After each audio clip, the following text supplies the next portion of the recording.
हाँ तो भाइयों और बहनों, अब जो मैं खबर आपको बताने वाली हूँ उस खबर को ज़रा ध्यान से सुनना है, क्योंकि इस खबर को बताने और बोलने में भी पुलिस प्रशासन के हाथ पांव से पसीने निकल रहे हैं, हाथ पांव फूलते हुए नजर आ रहे हैं, क्योंकि भारतीय जनता पार्टी जो है उसके 3000 कार्यकर्ताओं पर मुकदमा दर्ज हुआ है।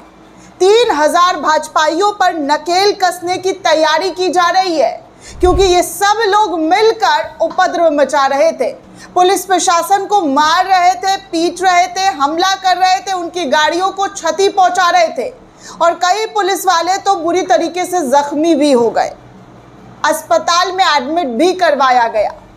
और अब वही पुलिस वाले जब कार्रवाई कर रहे हैं, जब पकड़ रहे हैं, तो पता है 3000 लोग इस उपद्रव में शामिल थे। अब सबसे अहम सवाल ये है दोस्तों कि क्या इन लोगों के घर पर बुलडोज़र चलेगा? क्या होगा?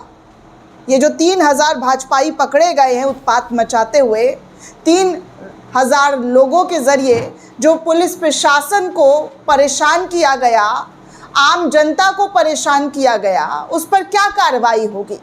दरअसल दोस्तों कल रात से ही बवाल मचाया हुआ है। मध्य प्रदेश में भाजपा के मंत्री, पूर्व मंत्री नरोत्तम मिश्रा के टिकट कटने के बाद से ही बड़ी आफत और बड़ी बवाल मचाकर रखी गई है, और यही कारण है दोस्तों कि आम लोगों को इसके जद में आना पड़ा। आम लोग जो है इस पूरे कुकृत्य से परेशान हुए, क्योंकि ये लोग तांडव मचा रहे थे, हंगामा कर रहे थे नरोत्तम मिश्रा के टिकट कटने पर। और ये सब कोई दूसरे पार्टी के नहीं थे, विपक्ष का कोई नेता नहीं था, विपक्ष के कार्यकर्ता भी नहीं थे, बल्कि ये सब के सब भाजपाई थे, नरोत्तम मिश्रा के सपोर्टर थे, उनके चाहने वाले थे, उनके सपोर्ट में सड़कों पर उतरकर हंगामा कर रहे थे, पत्थर बरसा रहे थे। ये सारी चीज़ें मध्य प्रदेश के अंदर हो रही थी। मध्य प्रदेश के दतिया में ये भयानक कृत्य जो है ये सब कुछ भाजपाइयों के जरिए किया जा रहा था। और अब पता है दतिया पुलिस क्या कह रही है भाजपाइयों को? भाजपाइयों को कह रही है उपद्रवी। ये नाम भी नहीं ले पा रहे कि ये भारतीय जनता पार्टी के लोग थे, ये लोग आकर उपद्रव मचा रहे थे, इन पर कार्रवाई करनी है, इन पर कार्रवाई करेंगे, इनको जेल में ठूस ठूस कर अच्छे से सबक सिखाएंगे ताकि आइंदा से कानून को हाथ में ना लिया जाए। लेकिन ये पुलिस वाले भी क्या करें, बेचारे मजबूर हैं, सरकार इनकी है, ऊपर से सारा प्रेशराइज होता है कि भैया अगर भाजपा से रिलेटेड कुछ हो तो कुछ भी इधर से उधर ना हो, सब बढ़िया बढ़िया दिखाना है, सब चंगा चंगा दिखाना है। लेकिन वो कहते हैं ना दोस्तों, चंगा चंगा दिखाने के चक्कर में सब नंगा हो जाते हैं। और ऐसा ही यहाँ पर भाजपाई के लोगों के ज़रिए जो उत्पात मचाया गया, उस उत्पात के बाद तो आप साफ तौर पर इन तस्वीरों में देख सकते हैं क्या कहा जा रहा है। ANI की वीडियो है, नहीं तो आपको ज़रूर सुनाती। कहा जा रहा है दतिया के विकास को ध्यान में रखते हुए लगभग 3000 लोगों ने अपने नेता से प्यार जताने के लिए पूरे शहर में हुड़दंग मचाया है। ऐसे ऐसे लोग जो है टिप्पणियाँ कर रहे हैं, तीखी टिप्पणियाँ तंज भरे लहज़ों में। मुझे नहीं समझ में आ रहा है कि अगर नरोत्तम मिश्रा उम्मीदवार नहीं होंगे तो दतिया तो एकदम गर्त में चला जाएगा। बुलडोज़र कौन चलाएगा, हॉस्पिटल कौन बनवाएंगे, स्कूल कौन बनवाएंगे? क्योंकि दतिया पुलिस तो इन उपद्रवियों को सीधे तौर पर कह रही है कि सबक सिखाया जाएगा, इनको सलाखों के पीछे लॉ एंड ऑर्डर को पूरी तरीके से ध्वस्त कर दिया गया है। और इन्हीं वजह से जो है सारी चीज़ें यहाँ पर देखने सुनने को मिल रही है। सोचिए दोस्तों, नरोत्तम मिश्रा का एक टिकट क्या कटा कि पूरे मध्य प्रदेश में उत्पात मचाना शुरू कर दिया गया। सपोज़ कीजिए कोई उर्दू नाम वाला होता और इस तरीके से उत्पात मचा रहा होता, तो क्या ऐसे ही सारी चीज़ों को मैनेज कर लिया गया होता जैसे यहाँ पर सारी चीज़ों को मैनेज कर लिया गया है? अब नरोत्तम मिश्रा की पहली प्रतिक्रिया आई है, पार्टी फोरम पर अपनी बात रखें कार्यकर्ता, लेकिन उत्पात ना मचाएं, बहसदारी ना करे, बवाल ना काटे। इनकी भाजपा में दोस्तों जो भयंकर तरीके का कलेश हुआ है ना, वो साफ तौर पर नज़र आ रहा है। नरोत्तम मिश्रा अपनी बात रखने के लिए पार्टी के कार्यकर्ताओं को शांति और धैर्यता से काम करने की बात कर रहे हैं, लेकिन वही दूसरी तरफ कैलाश विजयवर्गीय जो भाजपा के ही मंत्री हैं, वो दो टूक बातें कह रहे हैं कि पार्टी टिकट देने के बाद बदलती नहीं है। जी हाँ, जिनको टिकट मिल गया है उनको मिल गया है, रही बात मिश्रा के चुनाव की तैयारी करने और टिकट मांगने की, तो विजय वर्ग ने कहा कि टिकट तो कई लोग मांगते हैं, उससे क्या है, जिसको पार्टी की तरफ से दिया जाएगा वही सही है।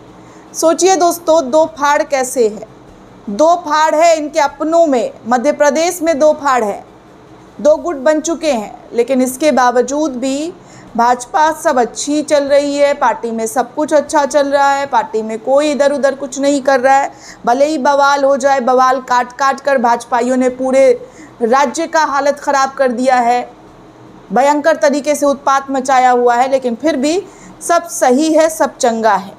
दोस्तों, आपको बता दूं कि आखिर हुआ क्या था। दरअसल दोस्तों, अमित शाह के बेहद करीबी, जी हाँ, बेहद करीबियों में से एक करीबी में जो शुमार है वो एमपी में बीजेपी के बड़े चेहरे नरोत्तम मिश्रा, उनका टिकट जो है काट दिया गया कल रात, और उनके टिकट कटने के बाद से बवाल मचा हुआ है। विरोध में दतिया में बीजेपी जिला अध्यक्ष की पूरी कार्यकारिणी ने इस्तीफा देकर पूरा का पूरा पार्टी जो है भंग कर दिया। नरोत्तम मिश्रा का टिकट काटे जाने के विरोध में दतिया में भारी विरोध प्रदर्शन हो रहा है, और तो और नरोत्तम मिश्रा के समर्थक में बीजेपी कार्यकर्ता और समर्थक जो है हाईवे जाम करके बैठे हुए हैं। नरोत्तम मिश्रा का टिकट पार्टी ने आखिर क्यों काटा, इस सवाल की गूंज दतिया से लेकर पूरे मध्य प्रदेश के सियासी गलियारों में चर्चा का विषय बना हुआ है। पूरे देश की राजनीति में इसी सवाल पर लोगों की सुई अटक गई है कि आखिर ऐसा क्या हुआ कि अमित शाह के बेहद करीबी का एक साथ सैकड़ों इस्तीफा दे दिया गया, नरोत्तम मिश्रा का टिकट काट दिया गया। दरअसल दतिया विधानसभा सीट के लिए होने जा रहे उपचुनाव में स्वाभाविक दावेदार माने जा रहे नरोत्तम मिश्रा का टिकट बीजेपी के जरिए नहीं दिया गया, मतलब कच्छ से काट दिया गया। दतिया उपचुनाव के लिए दिल्ली ने शिवराज सिंह चौहान की मुख्यमंत्री पद की चौथी पारी के समय मध्य प्रदेश हाउसिंग बोर्ड के अध्यक्ष रहे आशुतोष तिवारी को उम्मीदवार घोषित किया। उपचुनाव के लिए उम्मीदवार की घोषणा होते ही पूरी दतिया में नरोत्तम मिश्रा के समर्थक और भाजपाइयों ने हंगामा खड़ा करना शुरू कर दिया। नरोत्तम मिश्रा की टिकट कटने के बाद दतिया में बगावत हो गई और बीजेपी के खिलाफ एडवोकेट रघुवीर सिंह कुशवाहा सहित अलग अलग प्रकोष्ठ के अध्यक्षों ने अपने पदों से इस्तीफा दे दिया। सभी 291 बूथों के अध्यक्ष और कार्यकारिणी ने इस्तीफा पेश करके बीजेपी के मुंह पर इस्तीफा मारा। पार्टी के राष्ट्रीय अध्यक्ष नितिन नवीन और भाजपा प्रदेश अध्यक्ष हेमंत खंडेलवाल को भेजे गए पत्र में इस्तीफा देने वाले नेताओं ने साफ कहा कि 24 घंटे में अगर फैसला नहीं बदला जाता है तो खुला विरोध किया जाएगा, सड़कों पर उतरकर और भी ज़्यादा हंगामा किया जाएगा। जब तक मैं खबर पढ़ रही हूँ दोस्तों, इस खबर के पढ़ने तक बीजेपी प्रदेश नेतृत्व अथवा प्रवक्ता की तरफ से कोई भी प्रतिक्रिया भाजपा के जरिए नहीं आई है। नरोत्तम मिश्रा की पहली प्रतिक्रिया आई जिसमें वो अपने कार्यकर्ताओं को शांतिपूर्ण तरीके से प्रदर्शन करने की बात कर रहे हैं, लेकिन कितना शांति हुआ है ये किसी से छुपा नहीं है। पूरे दतिया को हंगामे की भेंट भाजपाइयों ने चढ़ा दिया। दतिया सीट से कांग्रेस विधायक राजेंद्र भारती के बैंक फ्रॉड के एक मामले में दोषी भी करार दिया गया है। कोर्ट ने उन्हें सजा सुनाई। दिल्ली हाई कोर्ट के एक फैसले के कुछ ही घंटे बाद मध्य प्रदेश विधानसभा सचिवालय ने दतिया सीट के रिक्त घोषित जो है उनको खाली कर दिया गया। इसी वजह से उपचुनाव की नौबत यहां पर आई है। भारत निर्वाचन आयोग द्वारा हाल ही में कार्यक्रम घोषित किया गया था और कार्यक्रम घोषित होते ही नरोत्तम मिश्रा के चुनाव की तैयारी शुरू कर दी थी। साल 2023 के चुनाव में हार की वजह को लेकर मिश्रा पूरी जमावट कर रहे थे, पूरी तैयारी कर रहे थे और उनको लग रहा था कि टिकट भी उनको मिलेगा। रूठों को मनाने और खेत जताने जैसी खबरें भी मीडिया में लगातार छप रही थी। ये भी सामने आया था कि उन्होंने नामांकन फॉर्म तक खरीद लिया है। नरोत्तम मिश्रा पर तो कयामत का पहाड़ गिरा दिया गया दोस्तों। इतनी तैयारी, इतना सब कुछ किया, इतना पैसा खर्च किया, लेकिन आखिर में फॉर्म खाली का खाली रह गया। क्योंकि फॉर्म खरीदने से क्या होता है भैया, ऊपर से जब पार्टी जो संदेश देगी, जो आदेश देगी, वही होता है। इधर राजेंद्र भारती ने अपील कर रखी थी कि वो दिल्ली में सक्रिय बने हुए थे। सजा पर स्टे के लिए दिल्ली हाईकोर्ट ने गुरुवार 9 जुलाई 2026 को इस पूरे मामले में आखिरी सुनवाई की। कांग्रेस के दिग्गज नेता और ख्यातनाम वकील पी चिदम्बरम ने भारती की ओर से दलील की थी और लंबी जिरह भी की थी। शुक्रवार 10 जुलाई के लिए फैसले सुरक्षित रख दिया गया था और नरोत्तम मिश्रा और उनके समर्थकों ने एड़ी चोटी की जोर लगा रखी थी। शुक्रवार दोपहर बाद दिल्ली हाईकोर्ट ने राजेंद्र भारती की याचिका को खारिज की और सज़ा पर रोक लगाने से साफ तौर पर इनकार कर दिया और उसके बाद हाईकोर्ट का फैसला आने के बाद मिश्रा खेमे में जश्न का माहौल बन गया और मिश्रा खेमे जो नरोत्तम मिश्रा है उनको लगा कि अब उनको टिकट मिलेगा और वो इस सीट से चुनाव लड़ेंगे। शाम होते होते बीजेपी पूरी तरीके से पलट गई।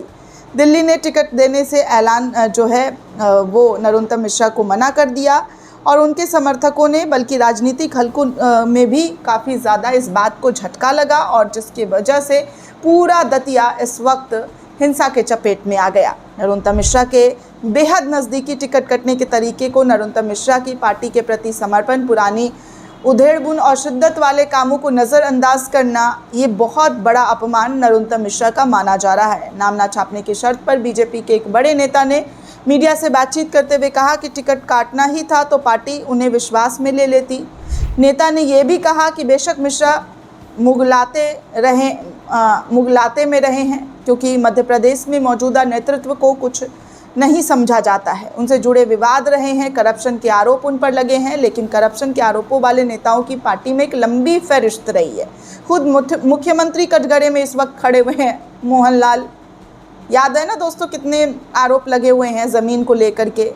टिकट काटते ही पहले बता दिया होता तो शायद नरोत्तम मिश्रा अपने इस दुख को थोड़ा सा संभाल लेते, शायद कुछ रो लेते, अपने गुस्से को ठंडा कर लेते। लेकिन यहाँ तो अचानक से जिन नाम को अनाउंस किया गया भारतीय जनता पार्टी के ज़रिए, उसके बाद तो आशुतोष तिवारी का जैसे ही नाम लिया गया, भाजपा के ज़रिए इस फॉर्म को सामने से रखा गया, उसके बाद क्या था, भयंकर तरीके का बवाल मचना शुरू हो गया। कहा जा रहा है आशुतोष तिवारी का बैकग्राउंड राष्ट्रीय स्वयंसेवक संघ से मिला हुआ है।